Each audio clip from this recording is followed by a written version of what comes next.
27 सितंबर 2022। नई दिल्ली का शाहीन बाग इलाका। सड़कों पर सन्नाटा था और गलियों में अंधेरा। शाहीन बाग के निवासियों को इस बात का गुमान था कि उनके इलाके में उनकी मर्जी के बिना परिंदा भी पर नहीं मार सकता। रात के 3 बजे अचानक एक घर के दरवाजे पर दस्तक हुई। अंदर सो रहा घर का मालिक ने जैसे ही दरवाजा खोला, उसके होश उड़ गए। सामने खाकी वर्दी पहने 4 हट्टे कट्टे नौजवान खड़े थे।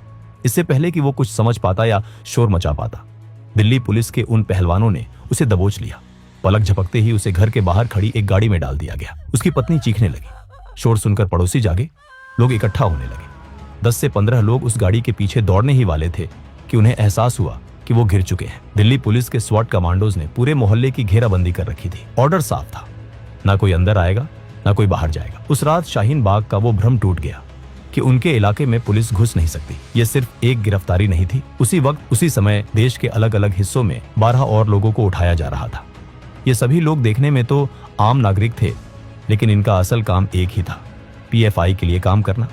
ये सब कुछ एक बहुत बड़े प्लान का हिस्सा था, जिसका नाम था ऑपरेशन ऑक्टोपस। 6 जुलाई 2022 बिहार विधानसभा के 100 साल पूरे होने का जश्न मनाया जाने वाला था। 12 जुलाई को खुद प्रधानमंत्री नरेंद्र मोदी इस समारोह में शामिल होने के लिए पटना आने वाले थे। पूरे बिहार में सुरक्षा के कड़े इंतजाम थे, सजावट हो रही थी, लेकिन प्रशासन इस बात से पूरी तरह अनजान था कि पटना के ही फुलवारी शरीफ इलाके में एक बहुत बड़ी साजिश रची जा रही है। फुलवारी शरीफ में अहमद पैलेस नाम की एक इमारत की पहली मंजिल पर कुछ लोग जमा थे। वो हथियारों की सफाई कर रहे थे, ग्रेनेड्स की गिनती कर रहे थे। ये लोग कोई मामूली अपराधी नहीं, बल्कि पीएफआई के ट्रेंड मेंबर्स थे। उनका मकसद खौफनाक था। 12 जुलाई को जब प्रधानमंत्री मोदी पटना आए तो उन पर दिन दहाड़े हमला करना। उनकी तैयारी पूरी थी। वो जानते थे कि प्रधानमंत्री का काफिला कहां से गुजरेगा और सुरक्षा में कहां चूक हो सकती है। तभी एक घटना ने बाजी पलट दी। फुलवारी शरीफ थाने के एसएचओ इकरार अहमद के पास एक व्हाट्सएप मैसेज आया। मैसेज बेहद भड़काऊ था। उसमें लिखा था, तुम्हें शर्म आनी चाहिए। मुसलमान आखिर कब बनोगे तुम? प्रॉफिट की महानता का गुणगान कब करोगे? कल जुमे की नमाज है, नया टोला की जामा मस्जिद पहुंचो और अपने रसूल को साबित करो। इस मैसेज ने पुलिस के कान खड़े कर दिए। पहले तो एक 0 एफआईआर दर्ज की गई, लेकिन जैसे ही पीएम मोदी के दौरे की तारीख नजदीक आई, सुरक्षा एजेंसियां अलर्ट मोड पर आ गईं। बिहार पुलिस ने उस व्हाट्सएप मैसेज की तह तक जाने का फैसला किया। जांच की आंच फुलवारी शरीफ के अहमद पैलेस तक जा पहुंची। 11 जुलाई को पुलिस ने वहां छापा मारा। वहां का नजारा देखकर पुलिस वालों के पैरों तले जमीन खिसक गई। वहां सिमी का पूर्व सदस्य अतहर परवेज और झारखंड पुलिस का एक रिटायर्ड दरोगा मोहम्मद जलालुद्दीन मौजूद थे। वो वहां युवाओं को हथियार चलाने की ट्रेनिंग दे रहे थे। लेकिन सबसे खतरनाक चीज जो वहां मिली वो था एक 7 पन्नों का डॉक्यूमेंट। उस डॉक्यूमेंट का टाइटल था India 2047 towards rule of Islam in India. उस डॉक्यूमेंट में साफ साफ लिखा था कि कैसे 2047 तक, जब भारत अपनी आजादी के 100 साल मना रहा होगा, तब तक भारत को एक इस्लामिक राष्ट्र बना दिया जाएगा। पूछताछ में उन्होंने कबूला कि उनका प्लान पीएम मोदी के दौरे के दौरान हमला करने का था। ये खबर जैसे ही दिल्ली पहुंची, हड़कंप मच गया।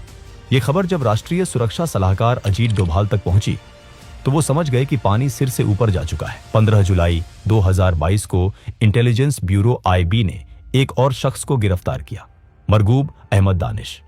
उसके फोन में गजवा ए हिंद नाम का एक व्हाट्सएप ग्रुप मिला, जिसमें पाकिस्तान और बांग्लादेश के आतंकी संगठनों के लिंक्स थे।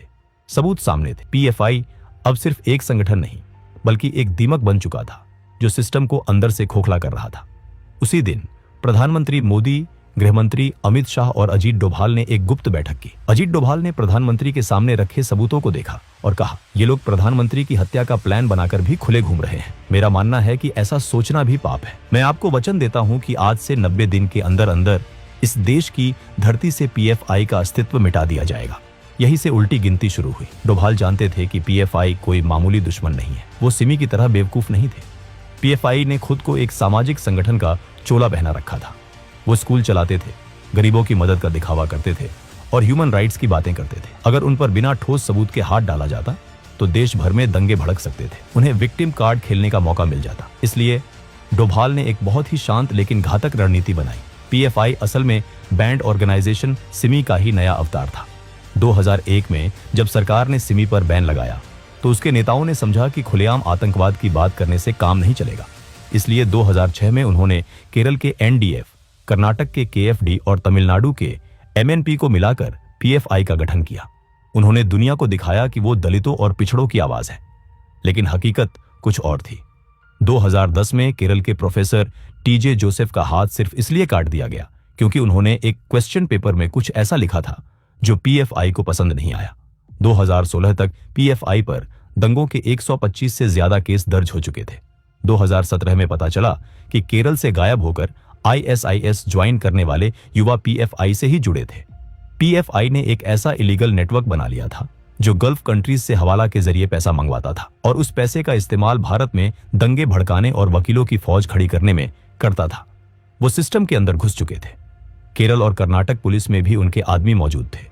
इसीलिए डोभाल जानते थे कि इस बार वार सीधा और सटीक होना चाहिए। अजीत डोभाल ने सबसे पहले पीएफआई को उनके ही समुदाय से अलग करने की चाल चली। 30 जुलाई 2022 को दिल्ली में एक इंटरफेथ कॉन्फ्रेंस का आयोजन हुआ। डोभाल खुद वहां पहुंचे। इस सम्मेलन में सूफी संतों और बड़े मुस्लिम विद्वानों ने हिस्सा लिया।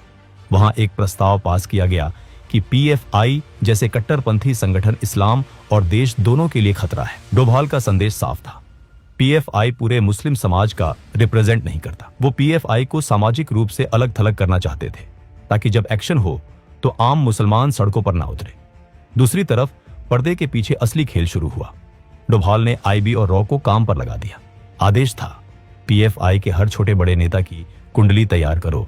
वो क्या खाते हैं, कहां जाते हैं, किससे मिलते हैं, उनके बैंक खातों में पैसा कहां से आता है। अगले 2 महीनों तक भारत की एजेंसियां पीएफआई के पीछे लग गईं। पीएफआई के नेताओं को भनक तक नहीं लगी कि उनके फोन टैप हो रहे हैं और उनके ड्राइवरों से लेकर रसोइयों तक पर नजर रखी जा रही है। अगस्त का महीना आते आते डोभाल के पास पीएफआई के हर काले कारनामे का डोजियर तैयार था। अब वक्त था एक्शन टीम बनाने का। डोभाल ने देश भर से ऐसे पुलिस अफसरों को चुना जो निडर थे और जिनका रिकॉर्ड बेदाग था, खास तौर पर उन राज्यों से जहां पीएफआई मजबूत थी, जैसे केरल, कर्नाटक, तमिलनाडु, महाराष्ट्र और उत्तर प्रदेश। इन अफसरों को दिल्ली बुलाया गया, लेकिन किसी को नहीं बताया गया कि मिशन क्या है। 4 अगस्त को गृह मंत्री अमित शाह कर्नाटक गए। वहां उन्होंने कर्नाटक के मुख्यमंत्री और गृह मंत्री के साथ गुप्त बैठक की। बाहर मीडिया को लगा कि ये कोई राजनीतिक दौरा है, लेकिन अंदर पीएफआई के खात्मे की स्क्रिप्ट लिखी जा रही थी। सबसे बड़ी चुनौती थी कॉन्फिडेंशियलिटी।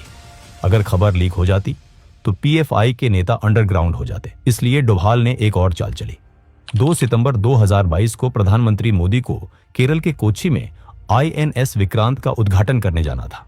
डोभाल भी उनके साथ गए। उद्घाटन के बाद पीएम तो दिल्ली लौट गए, लेकिन डोभाल वहीं रुक गए। वो कोच्चि के गेस्ट हाउस में रुके और वहां केरल पुलिस के डीजीपी और सीनियर अफसरों के साथ गुप्त बैठकें की। मीडिया को लगा कि एनएसए साहब रूटीन दौरे पर हैं, लेकिन असल में वो पीएफआई के गढ़ में घुसकर उनके खिलाफ जाल बिछा रहे थे। इसके बाद वो चुपचाप मुंबई गए और वहां गवर्नर हाउस में महाराष्ट्र पुलिस के साथ मीटिंग की। 21 सितंबर 2022 दिल्ली में हाई वोल्टेज मीटिंग हुई। पीएम मोदी, गृह मंत्री अमित शाह, एनएसए अजीत डोभाल और आईबी चीफ तपन डेका एक कमरे में मौजूद थे। डोभाल ने बताया कि तैयारी पूरी है। 15 राज्यों में पीएफआई के ठिकानों की पहचान कर ली गई है। लिस्ट तैयार है कि किसे उठाना है। प्रधानमंत्री मोदी ने कहा, मैं जानता हूं कि आप लोगों ने बहुत मेहनत की है, लेकिन याद रहे, हमारी एक छोटी सी गलती से देश जल सकता है। हमें उतावलेपन से बचना है। पीएम का इशारा साफ था, ऑपरेशन ऐसा हो कि सांप भी मर जाए और लाठी भी ना टूटे। जैसे ही पीएम से ग्रीन सिग्नल मिला, ऑपरेशन ऑक्टोपस लॉन्च कर दिया गया। राज्यों की पुलिस को सिर्फ इतना बताया गया कि स्टैंड बाय पर रहो। उन्हें टारगेट की जानकारी बिल्कुल आखिरी वक्त पर दी गई। ऐसा इसलिए किया गया क्योंकि इंटेलिजेंस को शक था कि स्थानीय पुलिस में पीएफआई के इन्फॉर्मर हो सकते हैं। 22 सितंबर की सुबह जब दुनिया सो रही थी, भारत के इतिहास का सबसे बड़ा एंटी टेरर ऑपरेशन शुरू हुआ। एनआईए और ईडी की टीमों ने सीआरपीएफ की मदद से 15 राज्यों में 93 जगहों पर एक साथ धावा बोल दिया। केरल, जहां पीएफआई का हेडक्वार्टर्स था, वहां उनके चेयरमैन ओएमए सलाम के घर का दरवाजा तोड़ा गया।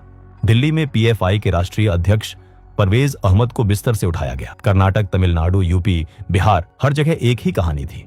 पीएफआई के नेता जब तक संभल पाते, वो पुलिस की गाड़ियों में थे। सुबह होते होते खबर आग की तरह फैल गई। पीएफआई के समर्थकों ने केरल और तमिलनाडु में बंद का ऐलान कर दिया। कई जगहों पर बसों में आग लगाई गई, पेट्रोल बम फेंके गए, आरएसएस के दफ्तरों को निशाना बनाया गया। लेकिन डोभाल इसके लिए भी तैयार थे। उन्होंने पहले ही रैपिड एक्शन फोर्स को सेंसिटिव इलाकों में तैनात कर दिया था। पहले राउंड में 106 बड़े नेताओं को गिरफ्तार किया गया। उनके पास से जो लैपटॉप और दस्तावेज मिले वो चौंकाने वाले थे। उनमें बम बनाने के तरीके, हिट लिस्ट और विदेशी फंडिंग के सबूत थे। लेकिन डोभाल जानते थे कि काम अभी पूरा नहीं हुआ है। बड़े नेता अंदर थे, लेकिन सेकंड लाइन ऑफ कमांड अभी भी बाहर, और वो बदले की आग में जल रहे थे। वो दंगे भड़काने की प्लानिंग कर रहे थे।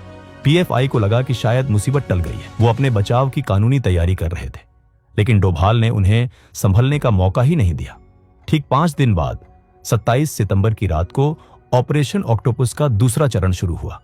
इस बार निशाना वो नेता थे जो दंगों को जमीन पर अंजाम देने वाले थे। शाहीन बाग से लेकर निजामुद्दीन तक और मैसूर से लेकर मालेगांव तक एक बार फिर पुलिस ने दरवाजे खटखटाए। इस बार राज्य पुलिस ने कमान संभाली। 7 राज्यों में ताबड़तोड़ छापेमारी हुई और पीएफआई के बचे खुचे नेटवर्क को तहस नहस कर दिया गया। 170 से ज्यादा और गिरफ्तारियां हुई। अब पीएफआई के पास ना नेता बचे थे, ना पैसा और ना ही कोई प्लान बनाने वाला। पीएफआई का पूरा ढांचा ताश के पत्तों की तरह बिखर चुका था। वो समझ ही नहीं पाए कि उनके साथ क्या हुआ। ऑपरेशन का ग्राउंड वर्क पूरा हो चुका था। अब बारी थी कानूनी मुहर की। 27 सितंबर की रात खत्म हुई और 28 सितंबर की सुबह का सूरज निकला। गृह मंत्रालय ने एक नोटिफिकेशन जारी किया। उसमें साफ शब्दों में लिखा था, पीएफआई और उसके 8 सहयोगी संगठनों को यूएपीए के तहत 5 साल के लिए बैन किया जाता है।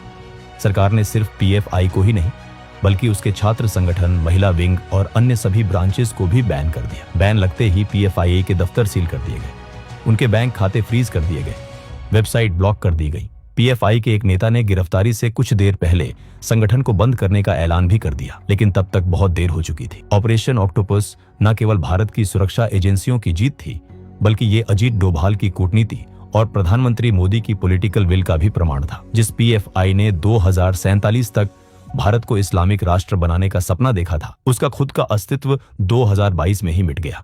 डोभाल ने अपना वादा निभाया था। 90 दिनों के भीतर बिना किसी खून खराबी के, बिना किसी गोलीबारी के उन्होंने देश के सामने खड़े एक बहुत बड़े खतरे को जड़ से उखाड़ फेंका। ऑक्टोपस के 8 हाथ काट दिए गए थे। दोस्तों, अगर वीडियो पसंद आया हो तो वीडियो को एक लाइक जरूर करें और चैनल को भी सब्सक्राइब जरूर करें। हम ऐसे ही वीडियो हर हफ्ते लाते रहेंगे। तब तक के लिए जय हिंद।